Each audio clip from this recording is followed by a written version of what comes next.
আসসালামু আলাইকুম। ঈদ মুবারক। কিন্তু ঈদের দিনেও শেখ হাসিনার প্রচণ্ডভাবে বিরোধীরা ডক্টর আসিফ নজরুলের মতন মানুষেরা সম্ভবত আতঙ্কে আছেন। কখন না জানি শেখ হাসিনা বাংলাদেশে ঢুকে পড়েন, কখন না জানি কি হয়ে যায়। একটু বাড়িয়ে বলছি না, এর প্রমাণ ডক্টর আসিফ নজরুল নিজেই দিয়েছেন। এমনকি তিনি একটি জিনিস পরীক্ষা করতে গিয়ে তার পক্ষ থেকে অনেকটা প্রমাণিত হয়ে গেছে যে শেখ হাসিনা দেশে ফিরছেন। শেখ হাসিনা দেশে ফিরে এসে বিচারের মুখোমুখি হতে চান, এই কথা তিনি নিজে একাধিক ইন্টারভিউ বলেছেন, অডিও রেকর্ডে তিনি তা প্রকাশ করেছেন এবং শোনা যাচ্ছে যে 16 ডিসেম্বরের মধ্যেই তিনি দেশে ফিরে আসতে পারেন যে কোনোভাবে। তো এই গুঞ্জনে, এমন খবরে এরই মধ্যে অনেকের পিলে চমকে উঠেছে। রাতের ঘুমের মধ্যেও অনেকে সম্ভবত শেখ হাসিনার ছায়া দেখতে পাচ্ছেন, আর ছায়া দেখতে পারার সঙ্গে সঙ্গে অনেকের ঘুম হারাম হয়ে যাচ্ছে, হার্টবিট বেড়ে যাচ্ছে, মনে হচ্ছে তাদের বুকের মধ্য থেকে হৃৎপিণ্ডটা বেরিয়ে আসবে। এতটা ভয় কেন? যাই হোক, শেখ হাসিনা আসলেই সত্যি সত্যি ফিরে আসবেন কিনা সেটি বারবার নিজেদের পক্ষ থেকে জাজ করার চেষ্টা করা হচ্ছে, বোঝার চেষ্টা করা হচ্ছে। সেই জায়গা থেকে সাবেক আইন উপদেষ্টা ডক্টর আসিফ নজরুল নিজে ঈদের দিনে একটি স্ট্যাটাস দিয়েছেন, একটা গুরুতর প্রশ্ন উত্থাপন করে। যেই মুহূর্তে আমি আপনাদের সামনে কথা বলছি, এই ভিডিওটা রেকর্ড করছি, তার ঘন্টা চারেক আগে ডক্টর আসিফ নজরুল একটি স্ট্যাটাস দিয়েছেন যেখানে লেখা, একটি জরিপ, শেখ হাসিনা বাংলাদেশে ফিরে আসবেন না, ইনভার্টেড কমার মধ্যে। তো পরে লেখা রয়েছে, আপনি কি একমত? যদি একমত হয়ে থাকেন, অর্থাৎ শেখ হাসিনা ফিরবেন না, এটি যারা বিশ্বাস করে থাকেন তারা হা হা ইমোজি অথবা সাইন দিন, আর না হলে লাইক দিন। অর্থাৎ যারা মনে করেন যে শেখ হাসিনা ফিরে আসবেন তারা লাইক দিবেন। তো 4 ঘন্টায় হা হা ইমোজি আর রাগের সাইন সবকিছু এবং লাইক মিলে, সবকিছু মিলে এখানে 26,000 মানুষ মোটামুটি আমরা বলতে পারি যে ভোট দিয়েছেন।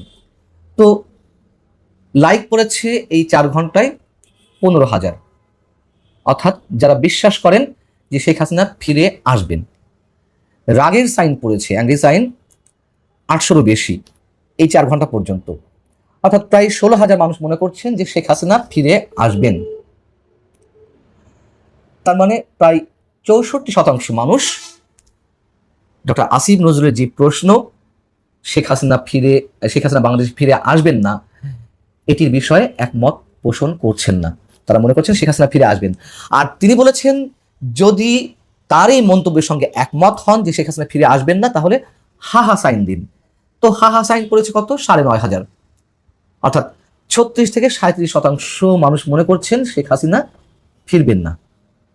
আরেকটি মজার বিষয় লক্ষণীয়, যেটি এর মধ্যে উল্লেখ করেছি, যে শেখ হাসিনা ফিরে আসবেন না এটি যারা মনে করেন তারা হা হা সাইন দিন। তার মানে একটা ব্যঙ্গাত্মক সুরে উত্তরটি দিতে বলেছেন পক্ষে। তো হাহারি একটা তো হেরে গেল। এবং ডক্টর আসিফ নজরুল যতটাই ব্যঙ্গাত্মকভাবে শেখ হাসিনা বিষয়ে প্রশ্ন করতে পেরেছিলেন বা করতে চেয়েছেন, তিনি নিজেই এখন হা হায়ের শিকার। আসিফ নজরুল্লাহ যতই ধরে নেওয়ার চেষ্টা করুন, মনকে বুঝ দেওয়ার চেষ্টা করুন যে শেখ হাসিনা ফিরবেন না, শেখ হাসিনা ফিরবেন না, বারবার সেখান থেকে নানান ধরনের প্রশ্ন করার চেষ্টা, নানান ধরনের জরিপ চালানোর চেষ্টা, কিন্তু প্রতিটাই তার এই বিপরীতে যাচ্ছে। তার মানে আমরা এটি বলতে চাচ্ছি না যে যা কিছু প্রমাণিত হচ্ছে, মানে শেখ হাসিনা ফিরে আসবেন এটি যে সর্বসাকুল্যে সেটাই সঠিক হবে সেটি বলতে পারছি না।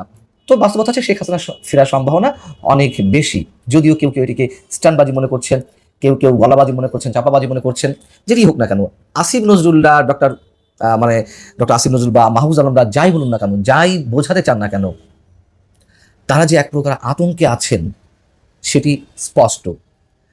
মানে এই যে শেখ হাসিনা আসবেন কি আসবেন না সেটি নিয়ে নানান ধরনের পরীক্ষা, নানান ধরনের স্ট্যাটাস। এর আগে মাহফুজ আলম স্ট্যাটাস দিলেন যে আওয়ামী লীগ এরই মধ্যে ফিরে এসেছে। কিভাবে ফিরে এসেছে? কথিত বিপ্লবীদের যেই নানান ধরনের অপকর্ম, ডক্টর ইউনূস সরকারের যে বিতর্কিত কর্মকাণ্ড, নানান ধরনের অপকর্ম, এর মধ্য দিয়ে আওয়ামী লীগ প্রাসঙ্গিক হয়ে উঠেছে, আওয়ামী লীগ ফিরে এসেছে। পাল্টা স্ট্যাটাস দিলেন আসিফ নজরুল, তিনি বলেছেন আওয়ামী লীগ আগে থেকেই ছিল, শুধু ফিরে এসেছে তাদের দম্ভ।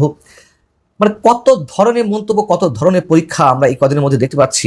এবং সরকারও নিঃসন্দেহে খুব স্পষ্ট করে বলছে না শেখ হাসিনার এই ঘোষণার পরিপ্রেক্ষিতে কোনো কিছুই তারা বলছে না, শুধু বলছে ভারত সরকার ফেরত দেবে, আমরা চাই। এই আমরা চাইয়ের মধ্যে সীমাবদ্ধ রয়েছে। কিন্তু শেখ হাসিনা যদি নিজ জায়গা থেকে ফিরে আসতে চান, যে ট্রাভেল পাসের বিষয়েও প্রশ্ন করা হয়েছিল, শেখ হাসিনা 15 আগস্টের আগে ট্রাভেল পাস নিতে চান বাংলাদেশ হাই কমিশন থেকে ভারতে অবস্থিত, সে বিষয়ে কিন্তু সরকারের পক্ষ থেকে দায়িত্বশীল ব্যক্তিরা এড়িয়ে যাচ্ছেন। কেন বলতে পারছেন? আমি বারবার একটা কথা বলছি যে আমরাও চাই শেখ হাসিনা বিচারের মুখোমুখি হোক। কেন সরকারের পক্ষ থেকে নির্দিষ্টভাবে কিছু বলা হচ্ছে না, হ্যাঁ শেখ হাসিনা যদি ট্রাভেল পাস চান আমরা দ্রুত গতিতে সেটি ব্যবস্থা করব? সবাই বিপদে আছে। শেখ হাসিনা বিচার যারা জোরে সোরে উচ্চারণ করছেন, দাবি করছেন, আসলে তারাও স্পষ্টভাবে আমার মনে হয় মনে মনে চান না যে তিনি ফিরে আসুন। তারা এইটুকুর মধ্যে থাকতে চাই যে শেখ হাসিনার কিছু হোক আর না হোক, দেশে যেন অন্তত ফিরে না আসে। কেন চান এটি তারাই ভালো বলতে পারবেন।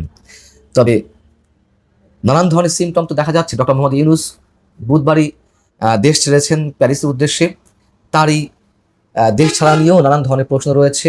কারণ ডক্টর ইউনূস উপদেষ্টা থাকাকালীন, প্রধান উপদেষ্টা থাকাকালীন সময়ে অথবা প্রধান উপদেষ্টার পদ থেকে বিদায় নেওয়ার পরেও তিনি যখনই দেশের বাইরে গেছেন, গ্রামীণ সেন্টার থেকে অন্তত তার সফরসূচি সম্পর্কে জানানো হয়েছে, তিনি কখন, কোথায়, কিভাবে থাকবেন, না থাকবেন, কোন প্রোগ্রামে অংশ নেবেন, এটি বিষয়ে কিছু জানানো হয়নি। এবার কেন জানানো হয়নি? তিনি কি আর দেশে ফিরবেন? এরকম নানান প্রশ্ন উত্থাপিত হচ্ছে। তবে তিনিও যে ভয় পেয়েছেন, অন্তত এইটুকু আমরা মোটামুটি নিশ্চিত করে বলতে পারি।